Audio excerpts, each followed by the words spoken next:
Mbote maman déjà. Mbote papa. Tu pas allé à centre. Tu n'es pas pour les amis journée mondiale asthme. Tu n'as pas difficulté ni au besoin asthme. La bateau va dans asthme. Bateau asthme va souffrir ma casse papa. Souvent bah un problème il y a respiration hein parce que asthme ils ont touché pema ba pandi poumon. Donc, ceux qui baillent biso bango, mingi quoi respirer malamu esengaka, batiaye inhaler, bien pareil moko et permettre à respirer malamu. Donc, ceux qui étaient aux alamoi passe. Donc, aux alamoi passe, mais ba souffrira penza makasi. Okomona o bango lobi azokufa sikoyo ou bien ndenge nini. Hein? Eza vraiment moi passe. Mama te amour pesa bango na ba oyo bazana na oyo ba kimaka ok mate ezali papa okana na mutu oyo azolala na libanda te esika ya malili mutu a problème ya asthme akoki kolala esika ya malili te akoki komela mai ya malili penza te biloko ya malili faut à éviter place pe étouffement ezali bato ya asthme yokanaka na bango te donc mate ezali ke bato bazali na problème wana basengeli kozwa yango lokola liseki te banéglige yango te. Donc eza eloko moko eza sérieux po ekoki pe koboma soki oza pene ya baminganga te oza na problème wana okoki kokufa. Donc basengeli komi batela ko éviter kosokola mai ya malili tango nyonso ko éviter kolia biloko oyo ezali malili komela par exemple ba jus oyo eza malili to pe kolala na se ya to benga ngoni split ya ba climatisation oyo eza pena malili na bango eyokanaka te esika pe étouffement ezali encombrement na esika poussière ezali bato asthme basengeli ko éviter. Donc ceux qui ont un problème wana na ndako bosala effort bolongolaka ba poussière bisika bovandi bato d'araignée moi ba poussière na biloko ba poussière na ba mesa en plus de ça bo batela na ndenge ke aza vraiment exposé te na ba poussière wana pe ba nyama msusu lokwa ba nyau ba nini aza na yango penete.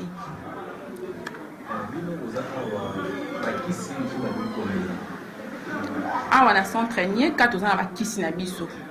Toza par exemple na asthmique ezali produit traitement produit moko basali yango à base de plantes végétales donc ba plante médicinale ezo permettre biso to pesa bato bazala problème asthme mingi o bayaka awa bazwa solution à base de produit o basali yango na ba nzete mais ça vraiment efficace pour na asthme. À part wana toza un produit misusu na kombo écrasamisa donc yango pesa efficace ezo écraser biloko nyonso ezoningisa ezotia mal à l'aise na pandi wana na pema wana donc ezosokola voie respiratoire soki omeli yango ata oyo omeli yango osali gargarisme okoyoka penza ke ça va pema penza ile ebongi mwa bakrasha pe ezalaki mwa étouffé wana ekobima oyoki penza ke ça va bassocie yango na batraitement mosusu ndenge oyebinieka basalela médecine mibale donc bassocie yango na baantibiotique misusu eko permettre ke moto ayoka malamu azwa soulagement te mais ayoka malamu maladie ekende.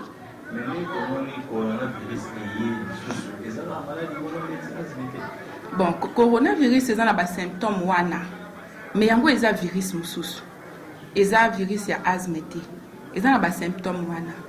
Ce qui est un jour, tu as un problème de coronavirus. Bien sûr, tu peux indiquer quelque part, mais tu peux senga épée. Amekana nous manque na ba produit na biso, tu as là effet na yango. Message na suka ba mboka pe mokili mobimba bazolanda tant que TG na message ya suka ezali ke bana Congo, bana Kinshasa. Asthme ezali na moni congolais aza na tembe ndenge bazotia tembe na coronavirus ndenge corona ezali ndenge asthme pe ezali ebandaka mokie pe komaka munene okebi pete o perdre pe mutu donc tozala vraiment attentif biso ba mama biso bato toza na bandako baboti évitons ba poussière place tovandi évitons ba encombrement évitons tout ce qui peut causer maladie lokola ya asthme parce que si vous avez un problème à asthme en tout cas vous allez à l'aise ata mukolo so aza problème asthme akoki kozala à l'aise te makambo nyonso bando sala azobanga ke problème wana soki se poser po tango eyaka esanosaka te okoyoka mbala moko pe nyonso échanger makambo to échanger atozaki na likambo tina mbala mosusu kokata yango donc tofongola misu soki problème wana boza na yango boya ana nyeka toza na asthmique produit na biso yango asthmique eza mpona bato oyo baza na problème ya pema lokola asthme yango omoni babengi asthmique toza na yango toza mpe na produit na biso mosusu tobengi ekraza wana nalakisi yango awa te eza na pharmacie ekrazamisa. Merci papa. Bonjour messieurs. Bonjour papa. Aujourd'hui, le monde célèbre les journées mondiales de l'asthme. Oui. Et tant qu'administrateur ici, nous voulons que vous puissiez parler aussi de l'asthme. D'accord, merci beaucoup de nous avoir rendu visite en fait. Avec un centre médical Nieka, nous avons pu se baser sur la phytothérapie moderne, donc nous sommes aussi un centre de recherche scientifique. Bon, en parlant de l'asthme, c'est qu'on peut dire que l'asthme est une maladie caractérisée par l'inflammation et le rétrécissement, ainsi que la contraction de voies respiratoires auprès d'une personne. Et c'est aussi par la production d'un excès de mucus, ce qui peut rendre la respiration à motu difficile. Donc, asthme, nous sommes attrapant d'un point de vue environnemental, tel que par la poussière et par les animaux. Et puis vous allez voir une personne qui est là en train de traîner. Quand il traîne, la poussière, ils ont créé. Ils ont empêché la respiration. Comme au point que nous avons asthme ou bien poil ya banyama bato mingi bazaka na habitude de rouler la banyama poil o ezolonga na nzoto banyama quand ils ont l'habitude de respirer ça ils ont ko déranger asthme bon en priori o toyebi mingi za mingi na cadre ndeti ya banyau o toyebi mingi caractéristique la famille mingi ya banyau et te dit que poil na yango soki ezali tout le temps en contact ekoki créer le problème au niveau de la respiration puis à la longue on peut causer un problème ya asthme. Mais là on peut koyeba que asthme cause la bénigne ou suffisamment dérangeante et ceux qui moto aza na yango ekoki ayeba ko perturber l'activité quotidienne na ye. Donc akoko zala wana en pleine musala se rendre compte qu'il y a un problème ya respiration. Le problème de la respiration peut directement pour se soulager. Donc c'est vraiment une maladie très très compliquée. Vraiment vigilant peut dengue et ya soki alingi azwa yango bien azanango déjà ayeba ndenge nini ekoki ko se manifester dans zoto na ye. Tout d'abord, avant d'éviter l'eau, il faut qu'il y ait des symptômes de l'eau quand vous allez ndenge ni. Excusez. Là, il faut qu'il y ait besoin que as maintenant des années créer un trouble respiratoire. Un trouble respiratoire, une douleur thoracique, ou bien tout sec, ou bien respiration sifflante. Au moment où tout est sec. Mais en plein temps, on va sentir qu'il y a une douleur au niveau du thorax. Ou bien encore, à l'ali, mais à la respiration est sifflante. Donc, ce qui déjà ont constaté, biloko na tangiwana, et c'est que les médecin na yo asa pembeni, ay bande nini ko orienté. Bon, difficulté ni nous la difficulté oyo examine pas ya moto azana asthme. La difficulté est faible intensité, sévère et une faible intensité et cause un peu sévère, tout comme cause chronique. Donc, d'une faible intensité, sévère à chaque fois, mais là sec, ou bien peut-être chronique, et là que ils aussi laté, ils ont s'aggraver, ils ont continuer à dommager le système respiratoire. Puis côté à respiration, et pas dans l'asthme, on a des difficultés à respirer, ou bien respiration rapide. On a des difficultés au paiement, ou bien au paiement, le rôle à agoniser.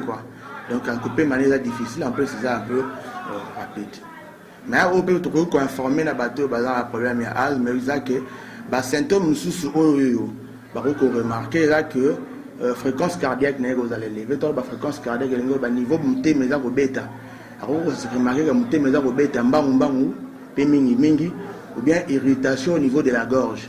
Donc chaque fois et c'est lié à l'oukara soulager ma gorge naïe peut-être na moi ya moto moi ya mungwa ya moi au tiède na moi mungwa pour nous soulager un peu gorge naïe. Par landing ce qui m'ont constaté yango to ko conseiller soit à l'ouki médecin naïe ou bien aïe à epanabiso to za ba produit to inventer sur traitement ya asthme tel que va produit misusu oyo ezali boso na ngai awa tel que produit oyo boza komona asthmique yango oyo produit naturel d'origine végétale ezali produit inventé uniquement na centre médical Nieka mpona kotraiter bato baza na problème ya asthme yango oyo c'est naza na quelques justifications to kaka na côté ya indication ya produit bakomi bien que non médicament naturel extrait de plantes médicinales et utilisé comme bronchodilatateur,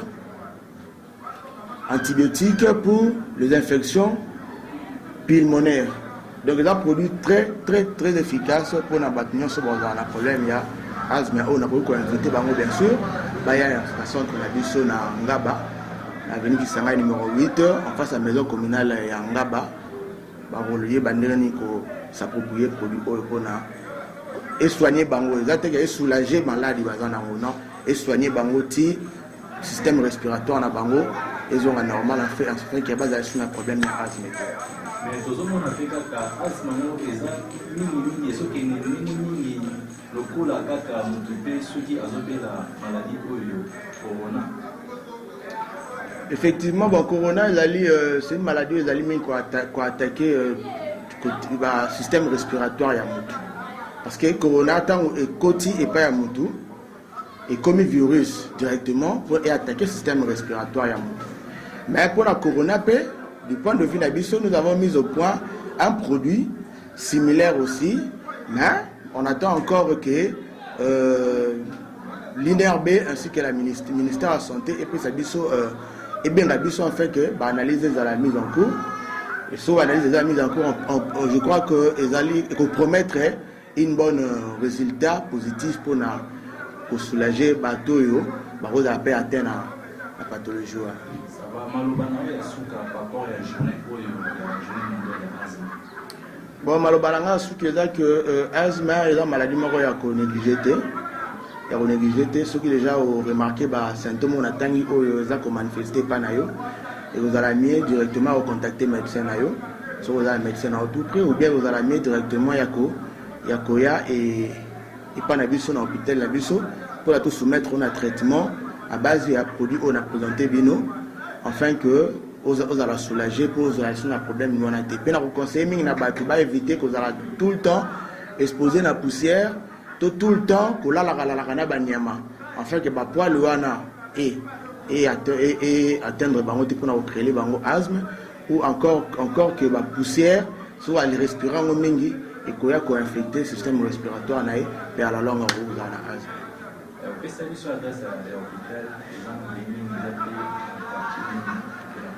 Vous allez na avenue Kisangani numéro 8 na commune Yangaba quartier Baoba juste en face il y a une nouvelle maison communale Yangaba.